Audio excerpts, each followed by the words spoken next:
पूरी दुनिया की नजरें जो है वो इस वक्त इंडिया पर हैं। स्पेशली अमेरिका की नजर जो है वो बहुत गहरी नजर इस वक्त इंडिया पर है, चाइना और रशिया की वजह से। तो चाइना और रशिया भी दे आर एक्चुअली लुकिंग। ये जो हमें देखने को मिला, इतनी जबरदस्त डेमोक्रेसी और जो इलेक्शंस में हमने अभी पहले बात भी की, इंडिया जो है it is still in the driving seat, prime minister Modi is still in the driving seat, और वो जो है वो अपना एजेंडा उसी पे चलना चाहती है। वो कहते हैं वो आपके साथ काम करना चाहते हैं। इट मीन में जो राम टेम्पल है वो उन्होंने बिल्ड कर दिया है, तो कहीं ना कहीं अब उनका जो हिंदुत्व प्रोजेक्ट है वो उन्होंने 10 साल के अंदर कंप्लीट। ये भाजपा डर गई है और जेएनके से किसी बंदे को उतारा नहीं है, वो इलेक्शन लड़ नहीं रही वहां से। अब पता नहीं पाकिस्तानी कौन से मदरसे में इन्होंने ये बात पढ़ी है, मुझे नहीं पता। All these people in Pakistan are generally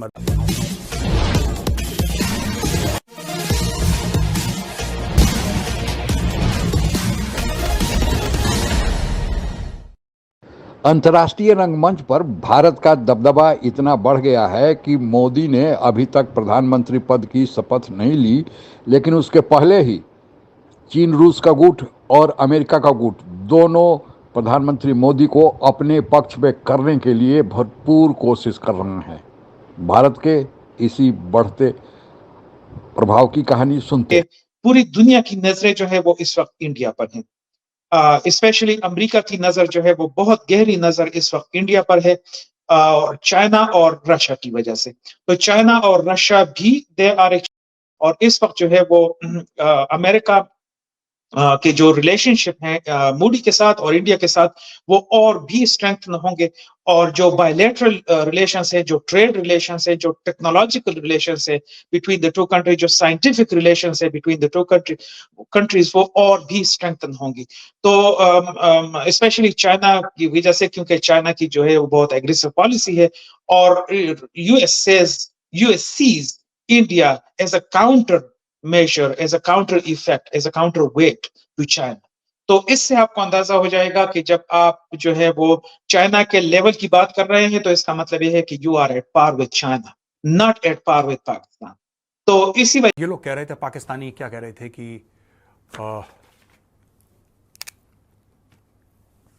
बहुत ये भाजपा डर गई है और जेएनके से किसी बंदे को उतारा नहीं है, वो इलेक्शन लड़ नहीं रही वहां से।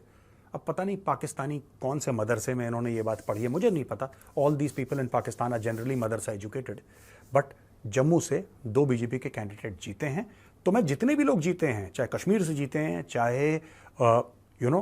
जम्मू से जीते हैं, मैं सबको बहुत बहुत कॉन्ग्रेचुलेशंस कहता हूं, क्योंकि रिकॉर्ड ब्रेकिंग वहां पे 35 साल में सबसे ज्यादा वहां पे वोटिंग परसेंटेज, जो वोट गिरा है, सबसे ज्यादा गिरा है। तो आप अंदाजा लगाएं कि नरेंद्र मोदी कोलेशन में है। नरेंद्र मोदी के पास सिंपल मेजॉरिटी नहीं आई, लेकिन क्योंकि उनके अलायंस के पास मेजॉरिटी आ गई हुई है, so that is where the credibilities, यहां पे है क्रेडिबिलिटी।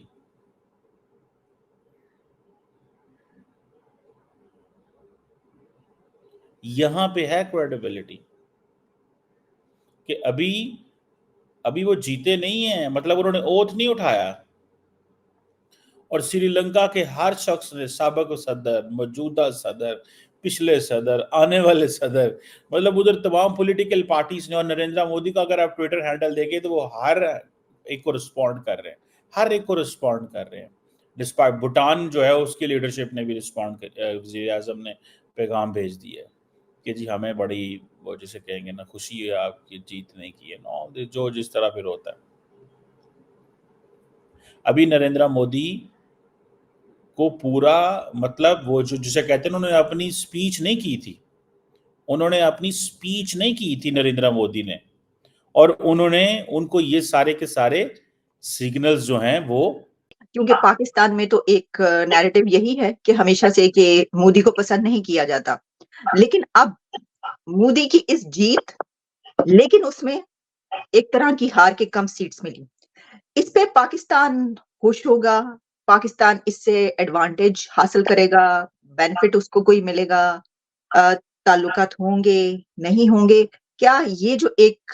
डायनामिक्स सामने आई है वहां की पॉलिटिक्स की इस रिजल्ट के बाद, इससे पाकिस्तान की पॉलिटिक्स या इंडिया के साथ ताल्लुकात पर क्या इम्पैक्ट आएगा? देखिए, मेरे ख्याल में पाकिस्तान जो है वो इस वक्त इस पोजीशन में नहीं है कि वो कोई चीज डिक्टेट कर सके इंडिया को। इंडिया जो है it is still in the driving seat, prime minister Modi is still in the driving seat, और वो जो है वो अपना एजेंडा उसी तरह से इम्प्लीमेंट करेंगे जिस तरह से वो पिछले 2 टर्म्स में उन्होंने इम्प्लीमेंट किया है, और उसका एजेंडा पाकिस्तान के लिए ये था कि इग्नोर पाकिस्तान। ये जो हमें देखने को मिला, इतनी जबरदस्त डेमोक्रेसी, और जो इलेक्शंस में हमने अभी पहले बात भी की कि 2 मर्तबा 10 साल से मोदी साहब की हुकूमत, लेकिन वो कहीं पर भी ऐसा कुछ देखने को नहीं मिला कि कहीं पर कोई धांधली की कोशिश की गई हो, कोई रिगिंग की कोशिश की गई हो, कोई कुछ सीख सकते हैं कि किस तरह से एक इलेक्शन को उन्होंने कंडक्ट किया है, जिस प्रोफेशनल तरीके से उन्होंने इस इलेक्शन को कंडक्ट किया है, और जिस मतलब जो इंडिपेंडेंट उनका जो इलेक्शन कमीशन है कि उसने कोई भी जो है ना वो इन्फ्लुएंस कबूल नहीं किया। आई एम श्योर कि लोगों ने कोशिश की होगी कि उसको इन्फ्लुएंस किया जाए, लेकिन किसी ने उसके इन्फ्लुएंस को एक्सेप्ट नहीं किया है, and they did a fantastic job of holding this election in a fair and equitable and free manner. So ऊपर से तो लगता है कि जो ब्रिटेन है या फिर अमेरिका है वे भारत के पक्षधर हैं और भारत के हितैषी हैं, मोदी से इनके संबंध भी अच्छे हैं, लेकिन जो उनका डीप स्टेट है उसे पता था कि प्रधानमंत्री मोदी को तीसरी बार सत्ता में आना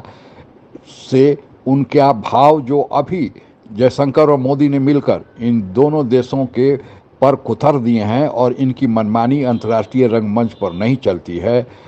अब अगर तीसरी बार मोदी सत्ता में आए तो फिर इनका क्या होगा, इसलिए इन देशों के अखबार, चाहे वाशिंगटन पोस्ट हो या फिर गार्जियन इंग्लैंड का अखबार हो, सभी अनर्गल प्रलाप करते थे। बीबीसी ने तो सारी हदें भी पार कर दी थी,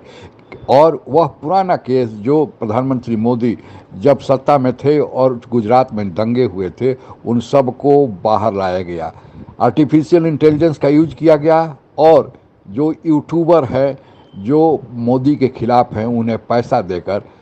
इतनी विस्बमन भारत की मीडिया द्वारा और सोशल मीडिया द्वारा कराया गया, लगता था कि प्रधानमंत्री मोदी अब की बार शायद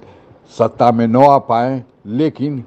अपने बल पर थोड़ा नुकसान तो हुआ लेकिन सत्ता में आ गए। अब खिसियानी बिल्ली खंबा नोचे। तब इन देशों ने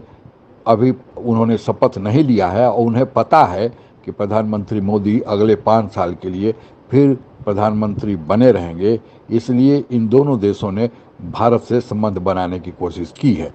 दूसरी तरफ चीन की जो वहाँ से जो सोशल मीडिया के लोग थे वे भारतीयों का नाम लेकर, खासकर सिखों का नाम लेकर भारत में खालिस्तानी आंदोलन को उकसाने का प्रयास कर रहे थे, और मणिपुर की हिंसा में तो उनका डायरेक्ट हाथ भी कहा जाता है कि था, लेकिन चीन की भी दाल नहीं गली। अब चीन भी रूस के माध्यम से भारत को अपने पाले में करने की कोशिश कर रहा है। भारत के चुनाव में यहाँ की जनता ने भले प्रधानमंत्री मोदी को जो अपेक्षित सफलता थी उसने नहीं दिया है, लेकिन अंतर्राष्ट्रीय जगत में अब भी भारत का और प्रधानमंत्री मोदी का दबदबा उतना ही बरकरार है, और इसलिए विश्व में संतुलन स्थापित करने के लिए चाहे अमेरिका का गुट हो और उसके साथ यूरोप के देश हों, और दूसरी तरफ चीन और रूस का गुट हो, दोनों प्रधानमंत्री मोदी को अपने पाले में करने के लिए बेताब है। भारत के इस बढ़ते दबदबे से हमें गर्व होता है। आज के लिए बस इतना ही। जय हिंद। आप अगर हमसे जुड़ा रहना चाहते हैं तो कृपया मेरे चैनल को सब्सक्राइब करें तथा बेल आइकन भी दबा दें ताकि नई वीडियो की जानकारी तुरंत आप तक पहुंच जाए। धन्यवाद। जय हिंद।